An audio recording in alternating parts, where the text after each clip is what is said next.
along with Mary McKeegan from St. Gerald's. In a few minutes, we will begin this OTOC Candidates Accountability Session. OTOC, are you ready to get started? Yeah. Are you sure you're ready to get started?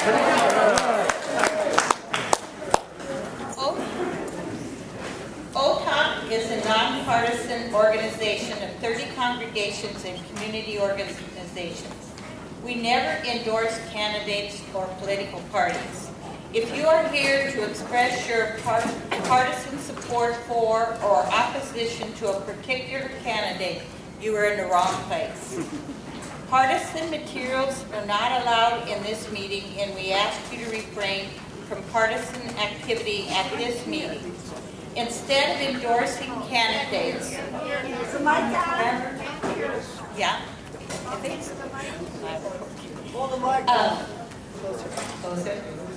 OTOC asks, better? Yes. OTOC asks candidates to endorse our ideas and to work with us on issues that surface from hundreds of small group and individual meetings in the community. If public officials or candidates agree to work with us on our agenda, it is appropriate for us to applaud their decision. If they decline to work with us, it is never appropriate to boo. If you look at your yellow sheet, you will see we're here today because we have learned that too many Nebraska families face serious long-term challenges, like obtaining affordable health insurance or getting mental health care for their loved ones. We're here because we want fair state tax policies. We want a sustainable world for our children and grandchildren. And we want to address prison overcrowding by providing alternatives to incarceration. And we're here to stand in favor of retaining the unicameral's abolition of the death penalty.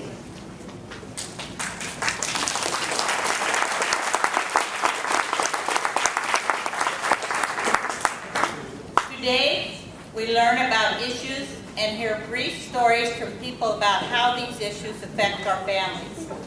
Then we will ask candidates for the unicameral to commit to work with OTOC to come up with solutions to these troubling issues. Candidates will have 60 seconds to answer the questions. Can't they hear? Sorry. Closer. Closer. Candidates, can you hear now? Yeah. Will have 60 seconds to answer the questions. If time permits, or it is necessary to clarify a candidate's answer, our leaders may ask short follow-up questions. For most of the questions, we are asking for a yes or no response with a short explanation from the candidates. We want to know if these individuals, if elected, will work with OTOC to come up with solutions. Finally, and importantly, we will ask each of you to look at your candidate report card. That's on the reverse side of the yellow sheet. We ask that you record their responses to our questions. We ask that you commit to educating voters in your district about the issues on OTOC's action agenda and the responses we received from these candidates.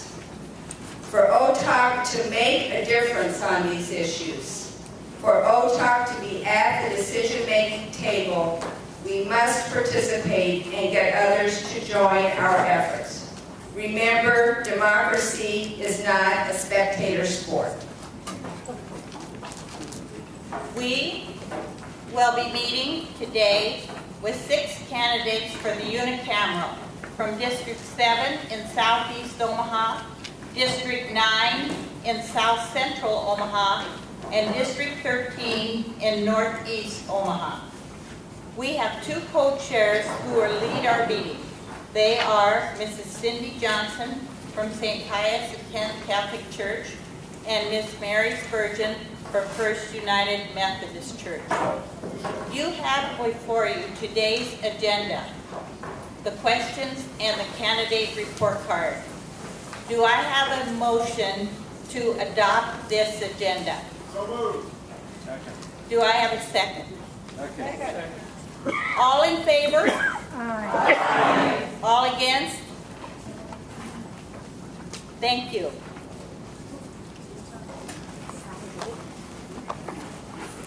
Let's give a warm welcome our OTOC co-chairs, leaders, and guests.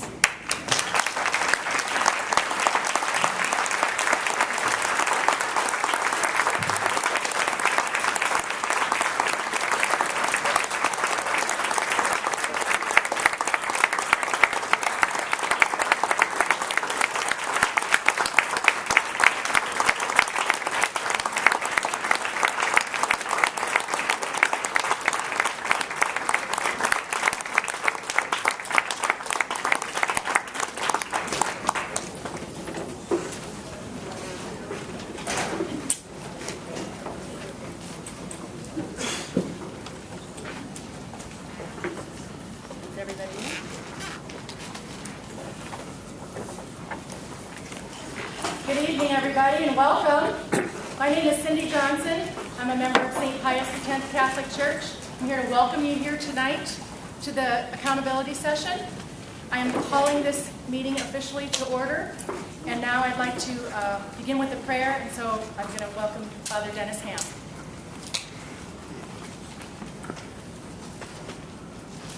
We got some signals from the back that not everybody is hearing. Are you hearing me? Yeah. Gotta get close. All right. Loving God, source and sustainer of all creation, thank you for the wonder of being human and finding ourselves on a planet with enough resources to meet the needs of the entire human family if we do it right. We are sorry that we have often abused these gifts in ways that have left many in poverty, ways that also upset the balance of the rest of nature and are likely to burden and endanger future generations. Some of us here this evening have stepped forward as candidates to serve in the governments of our much blessed state. Bless their generosity and help us together dialogue about specific ways to address common concerns, to identify and heal the roots of violence, to help fragile youth find the stability and mental health that will save them from lives that seem headed for crime, to find more effective ways to manage our state revenues, and form better policies to care for our common home. In the midst of a troubling national campaign, help us this evening to conduct a dialogue that is civil and respectful and leads to choices that best serve the common good here in Nebraska. We ask this in the name of Jesus and of all the religious traditions represented in this room. Let the people say amen. Amen.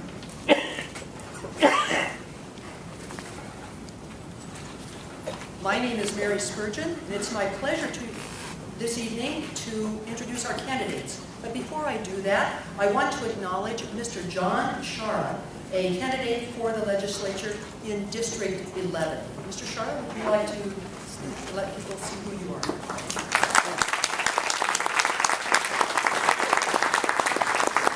It is my pleasure to introduce to you 6 politically courageous citizens who are running for seats in the Nebraska Unicameral.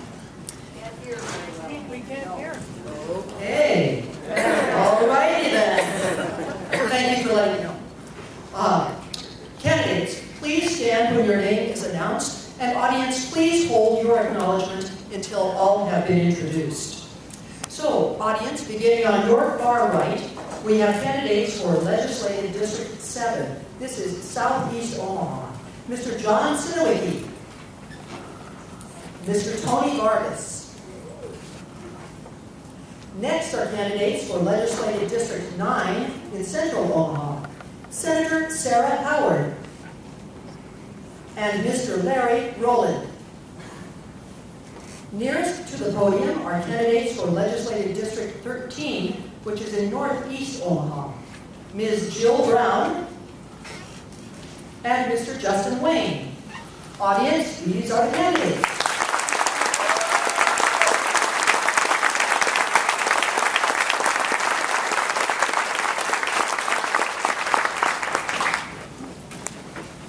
So, we know who is here to respond to our questions. Now let's find out who is here from OTOP.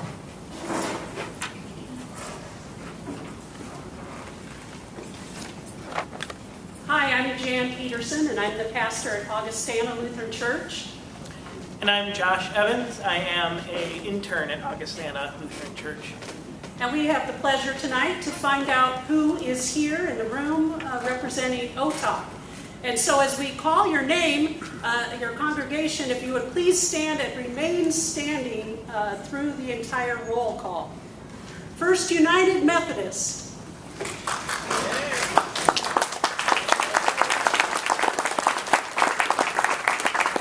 Holy Family Catholic.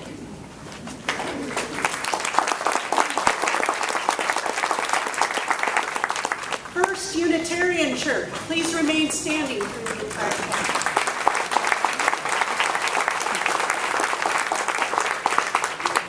We continue with St. Benedict the Moor Catholic Church.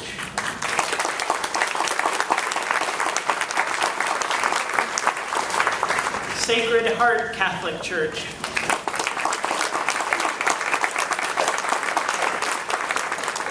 Grace Lutheran Church.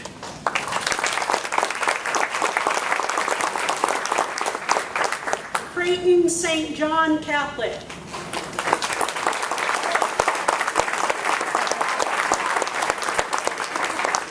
Metropolitan Community Church.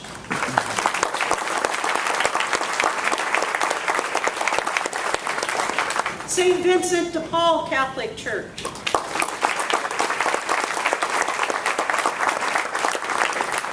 Augustana Lutheran Church.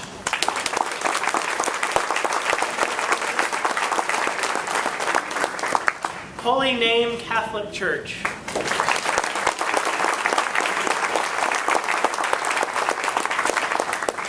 Resurrection Episcopal Church.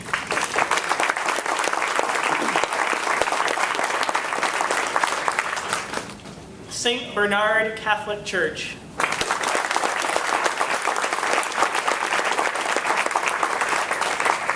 St. Paul United Methodist Church.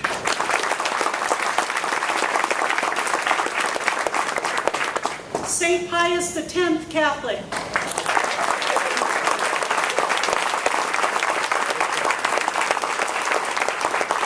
St. Leo Catholic.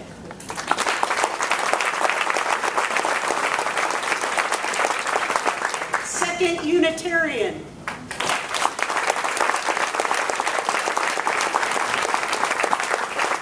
And Omaha Friends.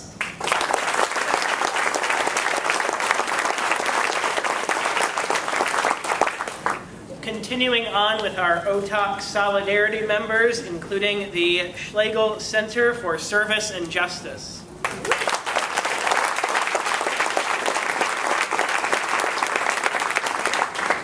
Habitat for Humanity.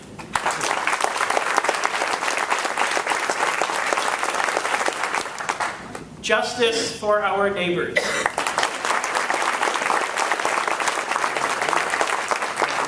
Sisters of Mercy.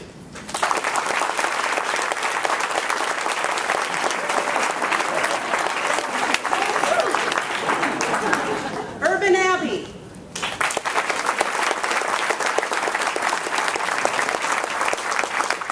Notre Dame Sisters.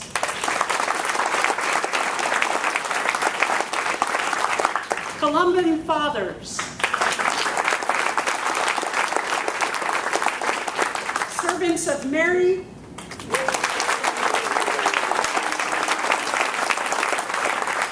Refugee Empowerment Center.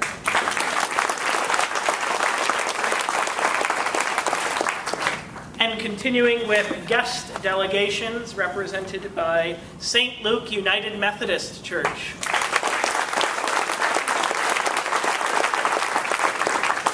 St. Francis Cabrini Catholic Church.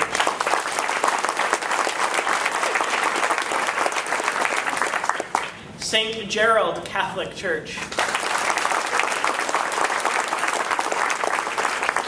Do we have any other organizations or delegations with OTOC not represented? Countryside Community. Countryside Community.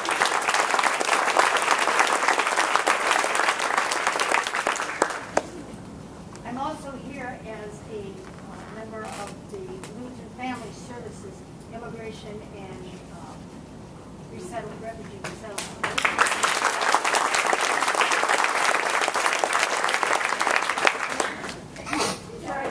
Unity Church.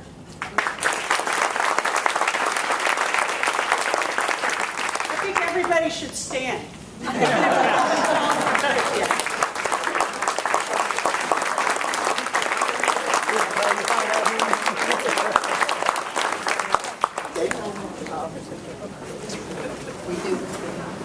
Please be seated.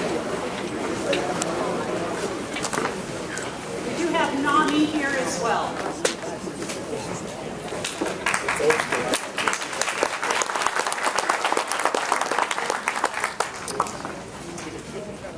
My name is Marshall Johnson. I am the Associate Pastor at St. Luke United Methodist Church and a member of the OTOC Clergy Caucus. Tonight we have come as Christians and Jews and those whose faith knows no limiting description. We are Protestants, Catholics, conservative and reformed. We are citizens acting on our civic duty. We have come to do public business, to tell the stories of the pressures facing families in our community, to seek commitment for our action agenda from those who would ask for our votes, to begin a working relationship with our future elected officials to develop policies that address the needs of families in our community, not just our neighborhood, not just our parish, but our entire community. Why are we doing public business? Because democracy is not a spectator sport. The role of a citizen is not centered around isolated individual self-interest, but in common expression of self-interest as public action. We get what we need as individuals when we work for the good of all families in our community. Our stories make clear the healthcare hole that traps working families. Our stories address improving mental health care in our state and mental health treatment for those who are incarcerated. Our stories express the need for problem-solving courts that reduce our prison population. Our stories emphasize our need for a tax policy that is transparent, meets the needs of all citizens, and maintains a balanced budget. Our stories acknowledge our need to reduce greenhouse gas emissions and promote renewable energy. Our stories confirm our commitment to retain the repeal of the death penalty in Nebraska. Tonight, we commit to our candidates and to each other that we will talk. We will tell our neighbors, co-workers, and members of our congregations how you answer our questions. We will not listen and be silent. We will speak out. Now let's get down to business.